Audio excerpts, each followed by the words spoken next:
Hello बच्चों, मैं जमाल खान स्वागत करता हूं आप सभी का इस वीडियो में, जिसमें हम लोग प्रश्नावली 1.1 का आज सभी उदाहरण देखेंगे। पहला क्वेश्चन है कि 40 52 और 12 576 का HCF यूक्लिड विभाजन एल्गोरिथम का प्रयोग करके ज्ञात कीजिए। तो सबसे पहले हम लोग भाग विधि से बनाएंगे, उसके बाद यूक्लिड विभाजन प्रमेय से बनाएंगे। तो सबसे पहले भाग विधि से बनाएंगे। तो देखते हैं भाग लगा के 40 52 भागा 12 576। तो 4 तिया 3 का 12 होता है, तो 3 से लगता खा लेगा, 3 से खिलाते हैं, 3 दूनी 6, 5 तिया 15 और 4 तिया 12। 6 में 6 गया 0, 7 में 5 गया 2, 5 में गया 4, 2 2 खत्म, 1 1 खत्म। 420 से लगाएंगे 40 52 को। तो देखते हैं 40 52, 4 8 32, 4 9 36। यहाँ तो 9 बार में 36 आ रहा है, लेकिन 40 से लगता है 9 बार में खा जाएगा। 9 से खिलाइए 0, 9 2 18 के 8 हासिल रहा 1, 9 जाके 36 और 1 37, 2 15 में 8 गया 7, 9 15 में 8 गया 7, 9 में 7 गया 2, 3 में 3 गया खत्म। 272 को भाग लगा देंगे 420 से, तो एक बार में खा लेगा 272। 10 में 2 गया 8, 11 में 7 गया 4, 3 में 2 गया 1, 148 को भाग लगा देंगे 272 से। 148 भागा 272 को लगा देंगे 148 से, तो कितना हो जाएगा? एक बार में 148। 12 में 8 गया 4, 6 में 4 गया 2 और 2 में 1 गया 1। फिर क्या करेंगे? 124 से भागा देंगे किसको? 148 को। एक बार में 124, 8 में 4 गया 4, 4 में 2 गया 2, 1 1 खत्म हो जाएगा। 24 से भाग देंगे किसको? 124 को। 24 पंचे 120, 4 2 2 खत्म, 1 1 खत्म। 4 से भाग लगा देंगे किसको? 24 को। 4 छोक के 24। तो HCF जो आने जाएगा, HCF जो आने वाला है वो आ गया है हमारा कितना? 4। इसी फॉर्मेट से हम भाग विधि से बनाते हैं। जिस भाग विधि से बनाए हैं, सेम उसी विधि से दूसरी विधि जो बनाएंगे यूक्लिड विभाजन परिमेय का जो दूसरी विधि बनाएंगे, सेम इसी का यूज करेंगे कि भाजक गुना भागफल प्लस शेषफल। भाज बराबर होता है भाजक गुना भागफल प्लस शेषफल। तो इसको कहते हैं हम लोग भाजक। इसको कहते हैं हम लोग भाजक, और इसको कहते हैं हम लोग भाज। इसको कहते हैं हम लोग भागफल। और शेष, लास्ट जो शेष 0 आया है, खत्म का माने 0 भी होता है। 0 0, 4 में 4 गया 0, 2 में 2 गया 0। ये जो मेरा 2 में 2 गया 0, चाहे आप इसको कट्टम कुट्टी कीजिए या फिर इसको 0 0 कीजिए, ये शेषफल आता है मेरा लास्ट शेषफल। शेषफल को हम R से सूचित करते हैं। इसलिए यूक्लिड विभाजन प्रमेय का जो सूत्र होता है, अब हम ये उसी सूत्र पे बैठाएंगे। यूक्लिड विभाजन प्रमेय से, यूक्लिड विभाजन प्रमेय से जब पढ़ेंगे तो ये सूत्र होता है A बराबर BQ प्लस R। तो इसमें A कौन है? A बड़ा वाले को मानते हैं 12,576 को, और B छोटे वाले को मानते हैं 40 52 को। तो A का मान हो जाएगा यहाँ पे 12,576। B हो गया 40 52 गुना Q। तो बताइए 12,576 को जो भाग लगाए हैं 40 52 से, कितना बार में? 3 बार में।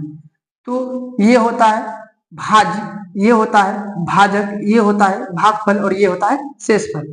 तो भाज बराबर सूत्र होता है भाजक गुना भागफल। तो भाजक है कितना? 40 52, भागफल कितना है? 3। तो भाजक गुना भागफल, इसलिए गुना में देंगे 3 प्लस शेषफल। शेषफल कितना आया है? भाजक गुना भागफल प्लस शेषफल, शेषफल 420।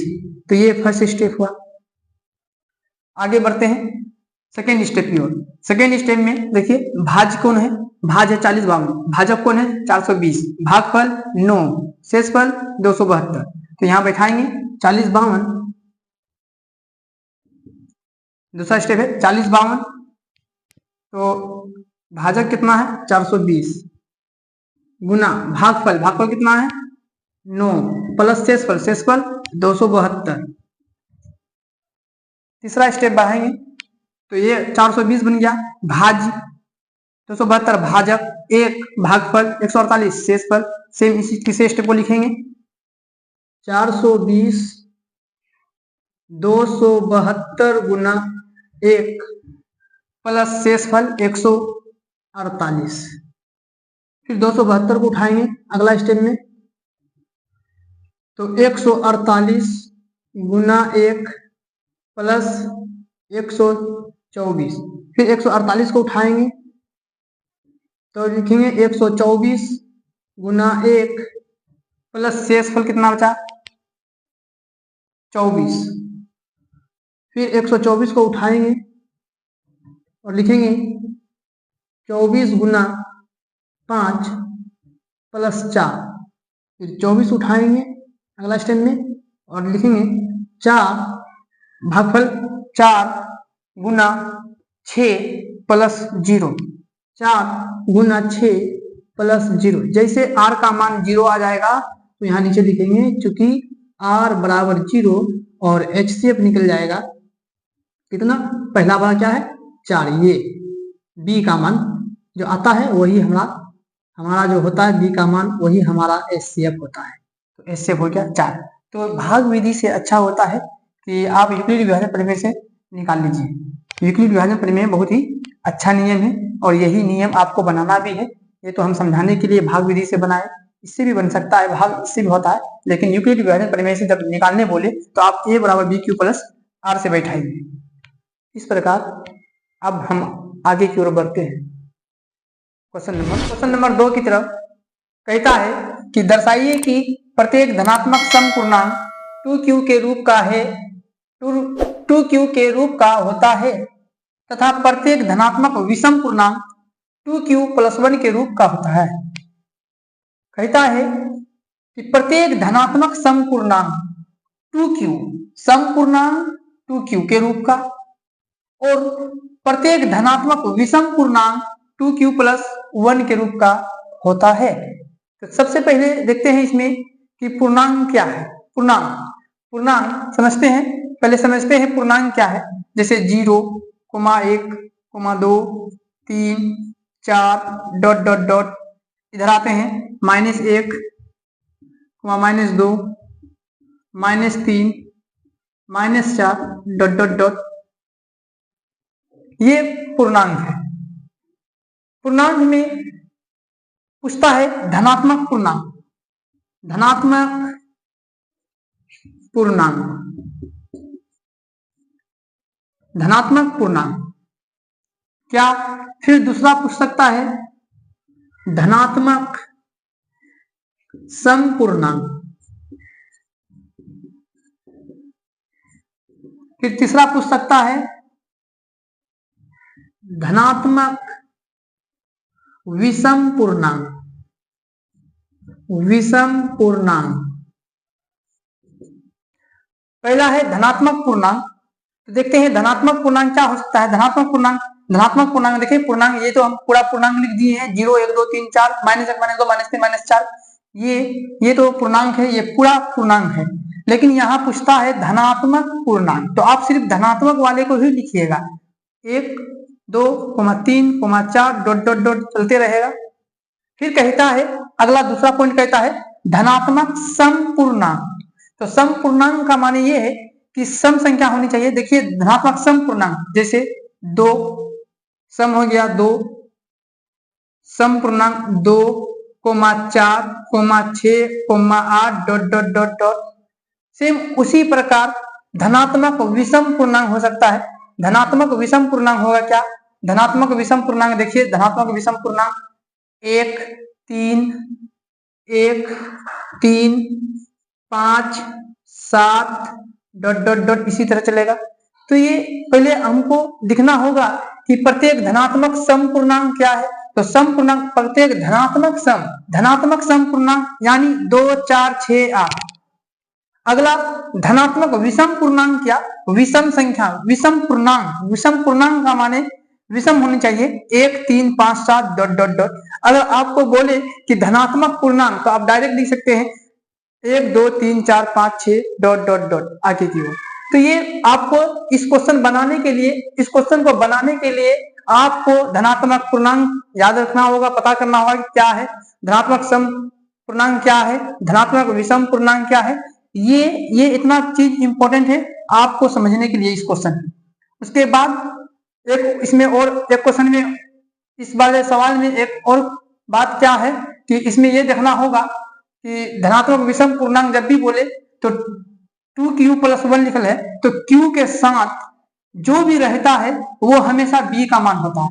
जैसे अभी लिखा हुआ है 2q + 1, तो इसका मतलब यहाँ पे जो b का मान दिया हुआ है q के साथ कौन है 2, इसका मतलब कि b का मान 2 है। q का मान अगर 2 है, q के साथ अगर 2 है तो b का मान 2 है। हमेशा ये बात आपको ध्यान में रखना होगा। तब हम आगे की ओर बढ़ेंगे, यूक्लिड विभाजन पढ़ेंगे। यूक्लिड विभाजन प्रमेय से कहता है a बराबर bq + r, जहां r जो है वो 0 से बड़ा या बराबर लेकिन b से छोटा होता है। तो b का तो मान हम जानते हैं, जो q के साथ होता है वही b का मान होता है। q के साथ जो भी होता है वो b का मान होता है। b का मान यहाँ 2 है, इसलिए लिखते हैं इसको 0 ग्रेटर देन और equal to r less than b, b का मान 2। मतलब यहाँ पे जो r का मान होगा वो 0 1 2, लेकिन 2 नहीं लिखेंगे। क्यों? क्योंकि 2 से छोटा होना चाहिए। अगर इक्वल टू रहता बराबर रहता तो 2 होता, लेकिन यहाँ में इक्वल टू नहीं है इसलिए 2 नहीं होगा। तो इसका मान r का मान कहां से कहां तक होगा, 0 होगा 1 होगा, बस 2 नहीं लिखेंगे क्योंकि 2 से छोटा, इसलिए यहाँ पे r का मान 0 होगा, r का मान 1 होगा। जैसे अगर देखिए दूसरा देखिए, अगर ऐसा लिखा हुआ था 0 less than r greater than 4 ऐसा रहता, तो अब हम यहाँ में r का मान कितना लिख सकते हैं, 0 लिखते हैं।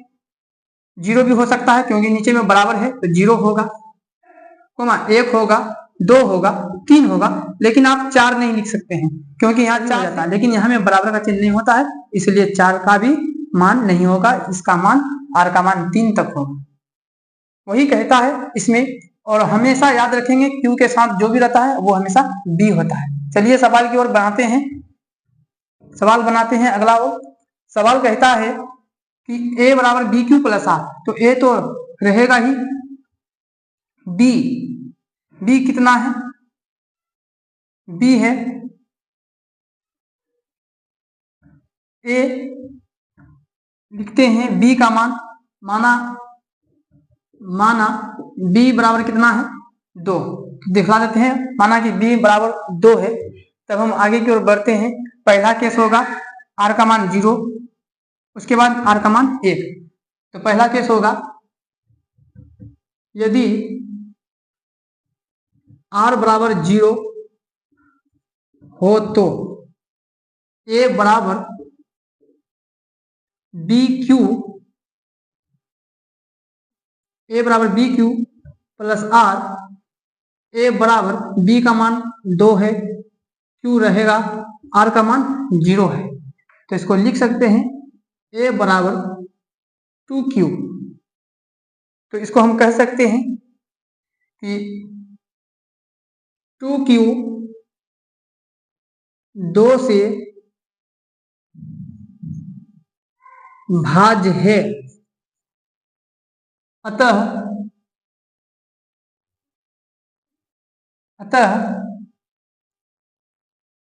2q एक समपूर्णांक है, समपूर्णांक है। दूसरा पॉइंट कहते हैं, दूसरा कहेंगे, दूसरा कह सकते हैं कि यदि r बराबर कितना 1 हो तो सूत्र लिखेंगे a बराबर B Q plus R. a बराबर b का मान 2 है, q रहने दीजिए, और r का मान अभी 1 लिए हैं, तो ये 2 से भाग नहीं जाएगा, इसमें 2 से भाग नहीं जाएगा। क्यों? क्योंकि यहाँ लास्ट में 1 है, इसलिए 2 से नहीं कट सकता। इसमें 2 का कॉमन भी नहीं है जो 2 से कटा लें। कब 2 का कॉमन होता? जब 2q प्लस 2 होता तो हम 2 का कॉमन लेते हैं, तो लिखते हैं q प्लस 1, तब ये 2 से भाग लग सकता था। लेकिन अभी यहाँ पे 2q प्लस 1 है, तो हम 2 का भाग नहीं लगा सकते हैं, इसलिए इसको लिखेंगे 2q प्लस 1 2 से भाज नहीं है, अतः 2q प्लस 1 एक विषम पूर्णांक। सवाल नंबर 3 कहता है दर्शाइए कि एक धनात्मक विषम पूर्णांक 4q प्लस 1 या 4q प्लस 3 के रूप का होता है। अभी जस्ट हम समझाएं कि धनात्मक सम पूर्णांक क्या है, धनात्मक विषम पूर्णांक क्या है। धनात्मक विषम पूर्णांक जो 2 से विभाजित नहीं होगी, और धनात्मक सम पूर्णांक जो 2 से विभाजित होगी।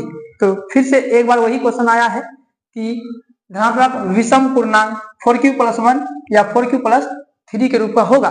सबसे पहले इसमें जब भी विषम पूर्णांक पूछेगा तो सबसे पहले हम इसमें देखते हैं b का मान क्या है। b का मान पकड़ने के लिए हम q को देखते हैं, q किसके साथ है, q किसके साथ है 4q प्लस 1, q किसके साथ है 4 के साथ, तो इसका मतलब यहाँ में जो b का मान होने वाला है वो 4 होगा। इसलिए बनाते हैं यूक्लिड विभाजन प्रमेय से, लिखेंगे यूक्लिड विभाजन प्रमेय से क्या कहता है, यूक्लिड विभाजन प्रमेय से कहता है कि माना कि a और b दो धनात्मक पूर्णांक हो तो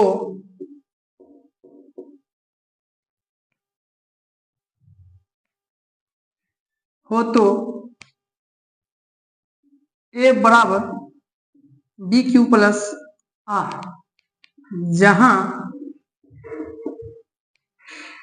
r जो है 0 या 0 से बड़ा होगा और लेकिन b से छोटा होगा। अब यहां में देखते हैं कि b का मान देखते हैं, q के साथ जो भी होगा वो b होगा, तो b कितना है 4, इसलिए लिखते हैं 0 ग्रेटर देन और equal to r less than b का मान 4 है। तो यहाँ में जो r का मान होगा, चूंकि r बराबर जो होगा कितना होगा 0 हो सकता है, 1 होगा, 2 होगा, 3 होगा, लेकिन 4 नहीं होगा। क्यों? क्योंकि हमें बराबर अगर रहता, बराबर का पहचान होता तो 4 होता, और अभी बराबर का पहचान नहीं है, इसलिए इसमें 4 नहीं लिखते। अब कितना केस हो गया 1 2 3 4, अभी 4 केस है। तो चलिए पहला लिखते हैं, यदि r बराबर 0 हो तो, यदि r बराबर 0 हो तो सूत्र बैठाएंगे a बराबर B Q plus R, a बराबर b का मान हो गया 4 q प्लस 0, a बराबर हो जाएगा 4q। 4q 2 से विभाजित है, इसलिए यह समपूर्णांक होगा 4q। इसे समीकरण 1 कर लीजिए। अगला देते हैं, अगला स्टेप होगा, यदि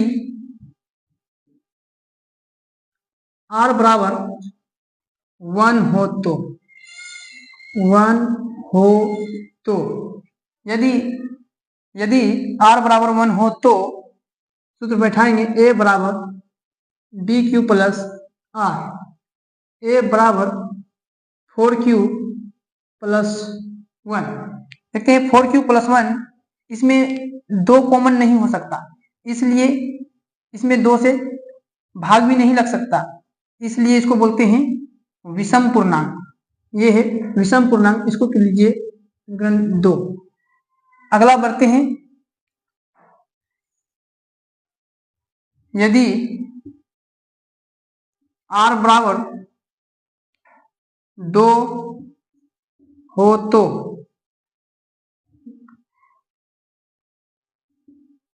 यदि r बराबर 2 हो तो a बराबर बी क्यू प्लस आर, ए बराबर 4q प्लस 2।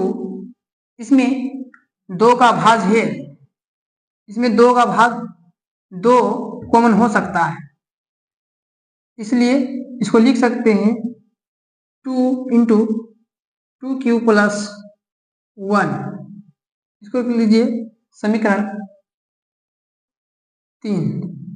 अगला होगा 4 नंबर लिख सकते हैं, 4 नंबर लिख सकते हैं a बराबर बी क्यू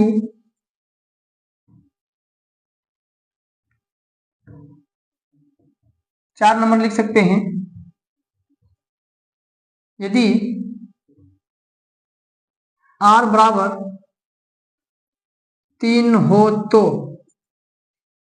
a बराबर बी क्यू प्लस आर, ए बराबर 4q प्लस 3। इसे करते हैं समीकरण 4। अब हम देखते हैं कि सम पूर्णांक कौन कौन है। सम हो गया 4q प्लस 1, समीकरण 1 सम है, और समीकरण 3 सम है, क्योंकि यहाँ में 2 से भाग देंगे तो 2 2 खत्म हो जाएगा। समीकरण 1 और समीकरण 3 ये दोनों को देखिए, ये 2 से विभाजित हो जाएगी और समीकरण 3 भी 2 से विभाजित हो जाएगी, इसलिए लिखते हैं समीकरण 1 तथा समीकरण 3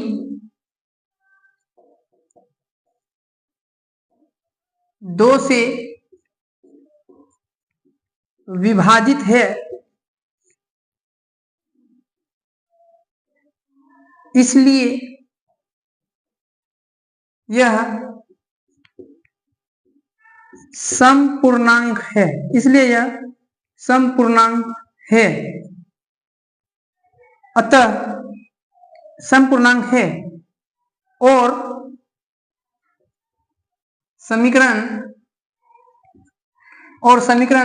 2 और समीकरण 4 को अगर आप देखिएगा तो यह 2 से विभाजित नहीं है, इसलिए इसको कह सकते हैं कि समीकरण 2 और समीकरण 4 2 से विभाजित नहीं है, इसलिए यह धनात्मक विषम पूर्णांक है। समीकरण 2 तथा समीकरण 4 2 से विभाजित नहीं है, इसलिए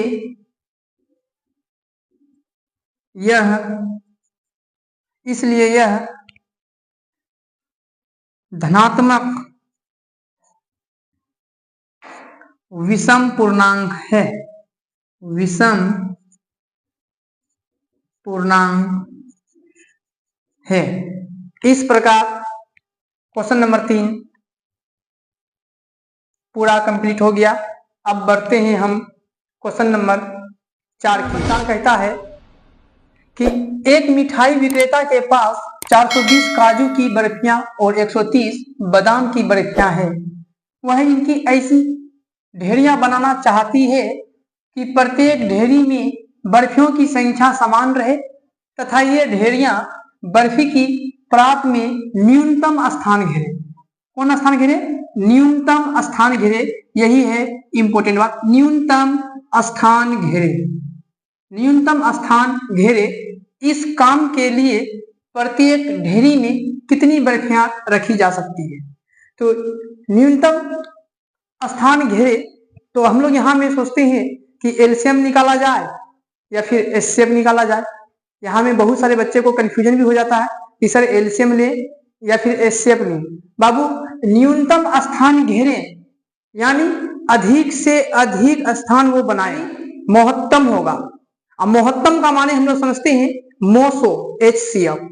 इसलिए उदाहरण नंबर 4 जो कहता है कि एक मिठाई विक्रेता के पास 420 काजू की बर्फियां और 130 बादाम की बर्फियां हैं। वह इनकी ऐसी ढेरियां बनाना चाहती है कि प्रत्येक ढेरी में बर्फियों की संख्या समान रहे तथा ये ढेरियां बर्फी की प्रात में न्यूनतम स्थान घेरे यानी मोसो। इस काम के लिए प्रत्येक ढेरी में कितनी बर्फियां रखी जा सकती है? तो देखते हैं 420 और 130 का HCF, 120 और 130 का HCF क्या होता है? तो जो बड़ा होता है उसको हम A कहते हैं, छोटा वाले को B कहते हैं। यूक्लिड विभाजन प्रमेय से, यूक्लिड विभाजन प्रमेय से A बराबर BQ प्लस R, A बराबर BQ प्लस R, जहां 0 ग्रेटर देन और equal to R less than B। तो A का मान देखते हैं 420 है और B का मान 130 है। Q पता नहीं है, Q देखते हैं 130 में या तो 420 आना चाहिए या उससे कम। तो 3 बार से अगर खिला दिया जाए तो 390, 420 में 390 घटा दी जाए तो हो जाएगा 30। फिर अगला उठाते हैं 130, तो 30 गुना कितना से, या तो फिर 130 आ जाए या उससे कम आ जाए। 30 चौके 120, तो बचेगा शेष 10। फिर 30 उठाएंगे और 10 को कितना बार पढ़ दिया जाए कि 30 हो जाए। तो 10 को 3 बार पढ़ने से 30 आ गया, तो शेषफल बचा 0। तो चूंकि R बराबर 0, HCF हो गया आपका 10, यानी 10-10 की लाइन वो बनाएगा। Thank you.